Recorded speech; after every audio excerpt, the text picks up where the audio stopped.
So magandang umaga po sa ating pong lahat na nakikinig at nanonood po sa video na to.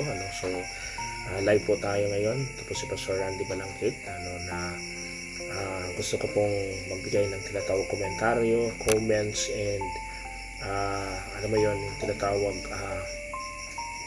reaction tungkol sa pangyayari at nangyari patungkol sa tinatawag Los Angeles, particularly sa Pacific Palisades, wherein ito pong lugar na to ay talagang grabe yung devastation na nangyari at naganap.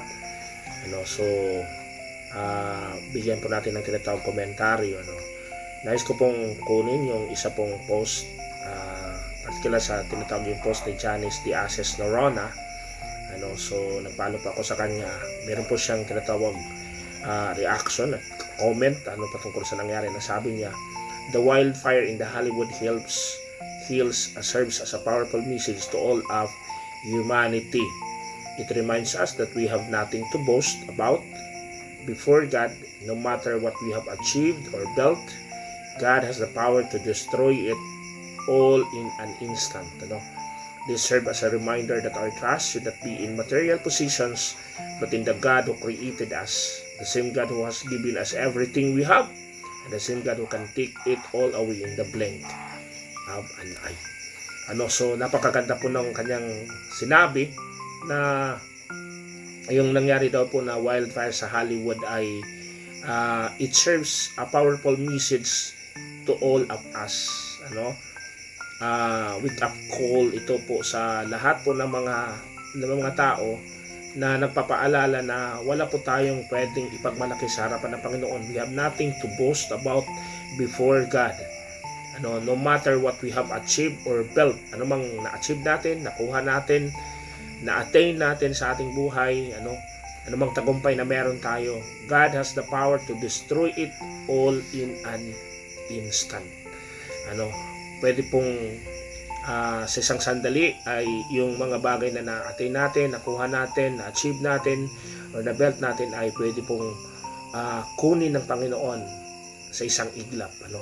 I was reminded doon sa tinatawag story sa Bible na kung saan meron pong isang mayamang hangal na kung saan ay grabe po yung tinatawag na ipon niyang kayamanan, at ang sabi niya sa kanyang sarili, sabi niya, ano bang gagawin ko? Napakarami na ng aking kayamanan. Ganito yung gagawin ko, sabi niya, mapapatay pa ako ng maraming budiga, malalaking budiga, at doon ko iimpukin yung lahat ng ani, yung mga trigo, ng harvest ko, at sasabihin ko sa aking sarili, kailan akong gagawin, kakain na lang ako, magsasaya, wala na akong gagawin, mag-i-enjoy na lang ako sa buhay ko.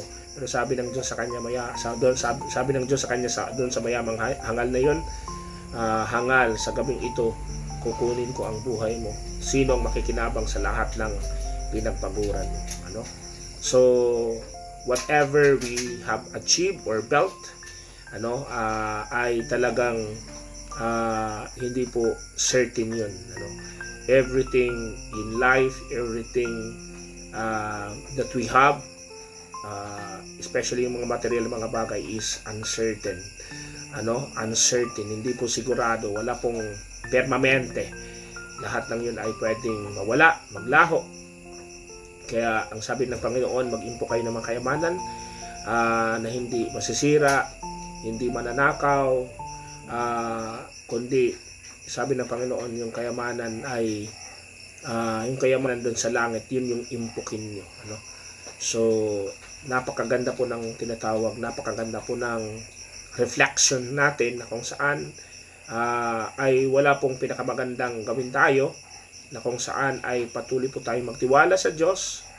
We should put our trust in God who created us, the same God who has given us everything we have, and the same God who can take it all away in the blink of an eye.